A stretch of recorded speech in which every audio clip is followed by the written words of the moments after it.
Hi everyone, welcome to Tech Beyond the Spec.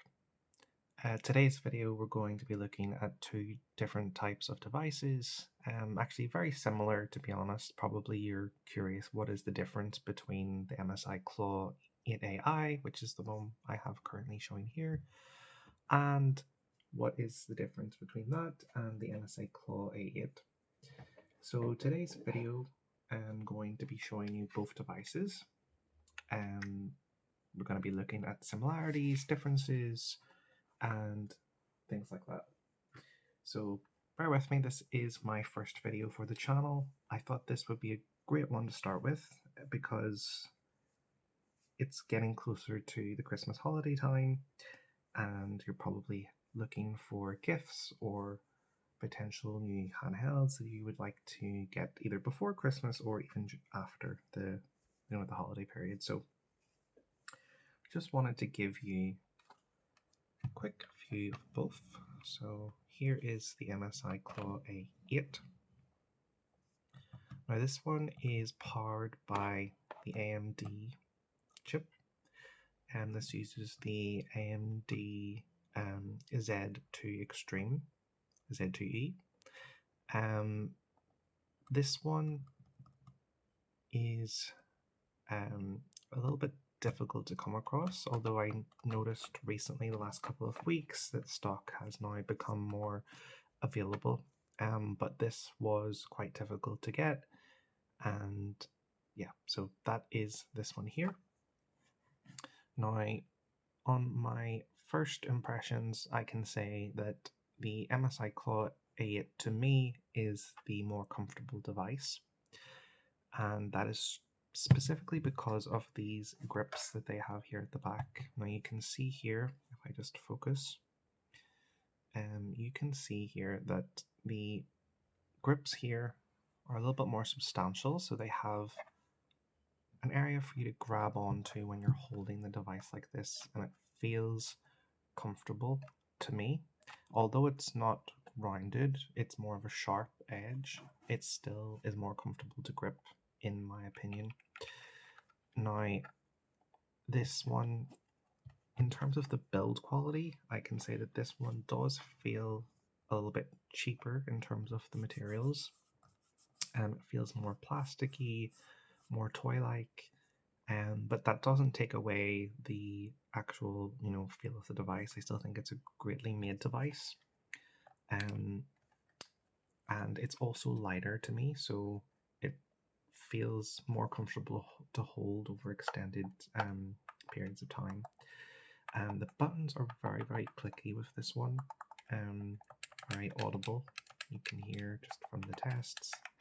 It is very, very audible device. Yeah, so that's really this one here. It has two USB-C ports at the top, power button. You can also see the ventilation, SD card reader, volumes up and down, and the headphone jack as well.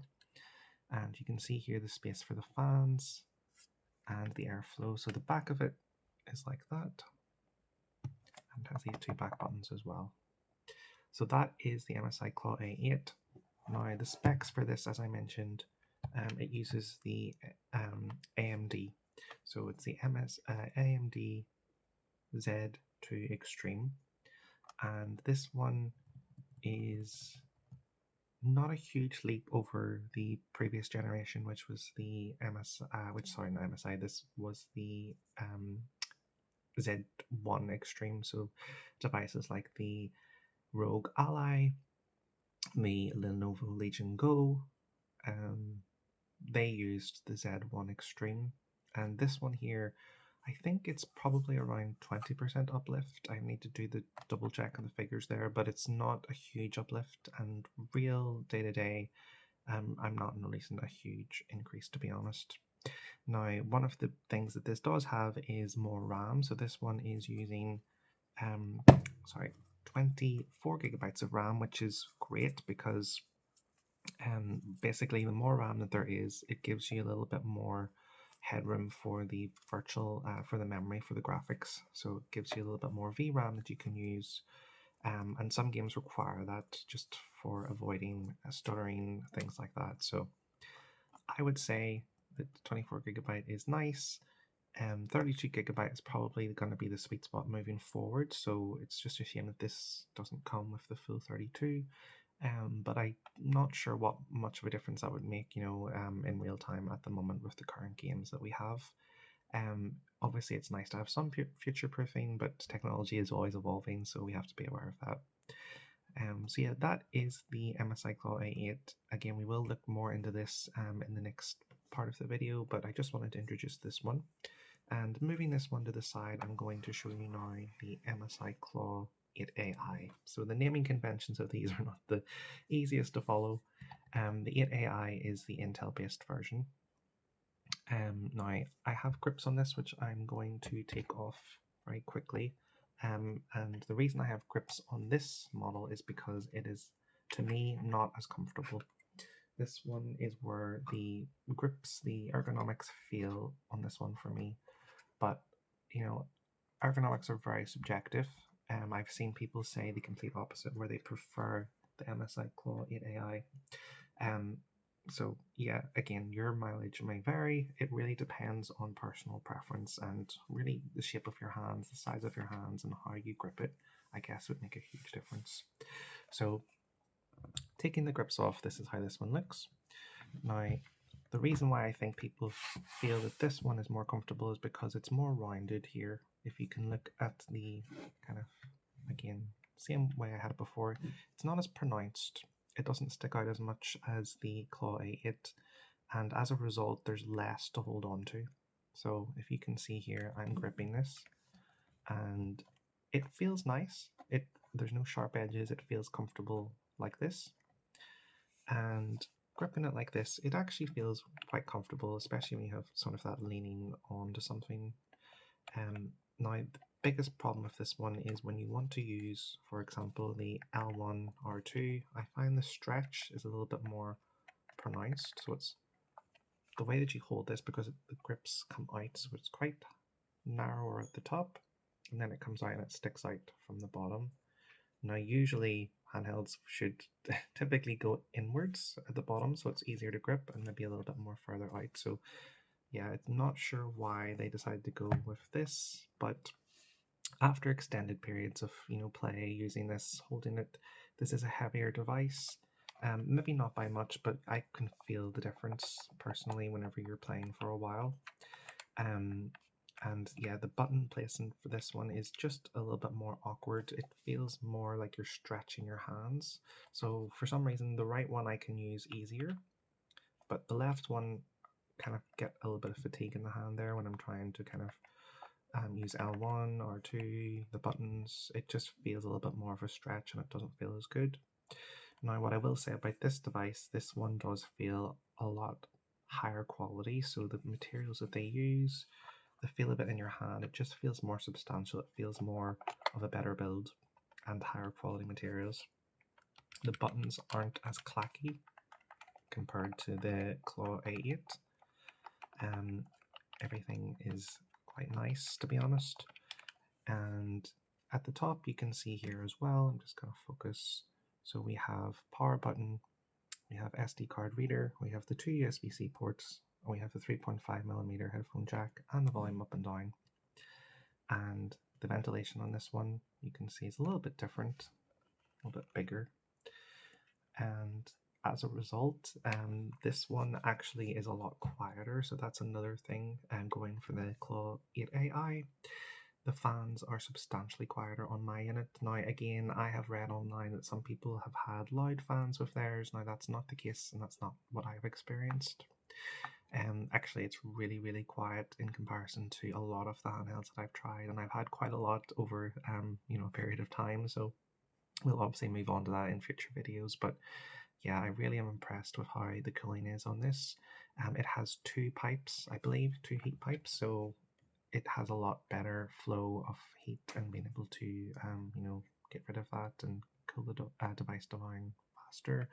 I also believe that it has slightly larger fans from what I could see from looking through the little vents. It looks like the fans on these are a little bit bigger, which probably results in the fans being quieter. And yeah, so that is the MSI Claw 8AI. Now, in terms of what this uses, as I mentioned before, this uses Intel chip. This is the Intel 258V. Um, and there was a huge improvement in terms of the, let's just say, the graphics and performance. So when this first launched, I believe the graphics drivers were not the best, and therefore the performance and the performance you were getting in games wasn't the strongest. Now there was an update for this earlier in the year. Intel have really been improving their drivers for their graphics, and this has actually surpassed now um, some of the AMD, so the AMD Z1E, Z1 Extreme, and the Z2 Extreme as well in some cases. Now it is game dependent. Some games will run better on AMD, and some games will run better on the Intel chip as well. So it's very dependent on the game itself. And we can of course look at games in the future running on these devices, how they perform. In general, the Intel chip is very, very efficient. I've noticed both devices have the same 80 watt hour battery, but battery life on this device is a lot better. So you can game for longer. It's very efficient with how it uses the power. So if it doesn't need a certain amount of wattage, it won't use it. So once for example, the GPU utilization has been reached 100%, it'll use only what's needed for the CPU. Now, I think it's probably the same for the AMD chip, but the AMD one is a lot more power hungry. I've noticed, at the same TDP level, you're using maybe, on this one, you're using maybe 30 watts, and on the AMD one, you're using 50 watts. So it is a big jump, it is a big difference. Again, it depends on the game, it depends on what you're doing, but I have noticed consistently better battery life, better performance on this one, as well as it being cooler, quieter. That's why I really, really like this one. Now, not to have a biased view, I think both devices are excellent and both have serve different purposes. Like if I wanted to play for extended periods of time or play certain games, the Claw A8 is just so much more comfortable to hold for me, and it doesn't become a burden after a short amount of time. While if we look at the Claw 8, the Claw 8AI, I do find that it's more of a burden. It stresses my hand out. It hurts a little bit after a short period of time. So yeah, that is just a really short overview of both of these devices. Now, as I mentioned, videos for these devices will be coming out frequently. They'll be coming out more regularly. This is a new channel that I've created, and I'd like to do more in-depth review of comparison between these two devices, but I just wanted to give you an initial overview, an initial impression on both devices. We'll be delving deeper into we don't want to go too far into the specs because that kind of defeats the purpose of the channel. It's not just about the hard specs and the technology, but it's also about the real user kind of experience, how they are using the device, how it feels, how it runs, and if this fits into kind of the way that you would like to use your handheld PCs. So there's a lot more to talk about. I really just wanted to give this really first short introduction to both devices. As I said, they are becoming more available. Both have had their shortages. Both have had limited stock in different locations. So I understand that this may not be both of these devices may have been devices that you've overlooked in the past just due to stock availability. Most people go with, the Legion Go or the Rogue Ally, Rogue Ally X, Xbox Ally X, as things are coming right now. But this one is quite unique because it has a really great screen to body ratio. It has an 8-inch display. Both of these devices use 8 inches. And moving forward, I think that will be the standard for handheld PCs. Just because PC games, you need all of the visibility that you can get. 8-inch seems to be the sweet spot at the moment for a lot of people. But again, it's different for everyone. Some people prefer more portable. Some people prefer bigger displays so that they can have that immersion and that visibility. So it really just depends on what you're looking for. But both of these devices in their own right are fantastic devices, and I would recommend highly both of them if it's something that you're looking for the Christmas presents or the Christmas holidays, something to get into. But yeah, so that is the first overview. If you have any questions, any tips, anything at all, feel free to leave your comments, your feedback below. This video is really just a short overview of both of these devices. And again, we will be delving deeper. There'll be more videos to come very soon where I'll be going deeper into the experience using the device. We'll turn them on, we'll test the speakers, We'll test different gaming on each, and yeah, just to give you a little more insight into how those reviews, how the devices operate, and how it looks. So I hope that you'll stay tuned for the future videos that are incoming very soon. Please feel free to subscribe, leave a like, leave a comment. Hopefully, we can build a channel here where it's communicative, where we're supporting one another, we're learning more about devices. This is something that I'm really passionate about. I've had a lot of different devices over the years, going back from the original handheld PCs from the GPD era. So yeah, I have a lot of experience using these devices, and it's amazing to see how far they've come along. Obviously, the Steam Deck is something that really pushed this into the mainstream, become more popular, and competitiveness is great for this market. It's great for consumers. It's great for innovation. It's great for the future that we'll see with these handhelds and going forward. So yeah, thank you so much again.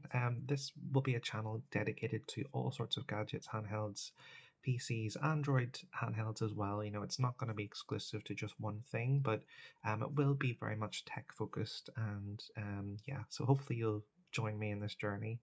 Really hoping to have some communication, some comments, some interaction moving forward. It would be great to, yeah, just establish this further. So thank you so much for watching, and stay tuned for the next one.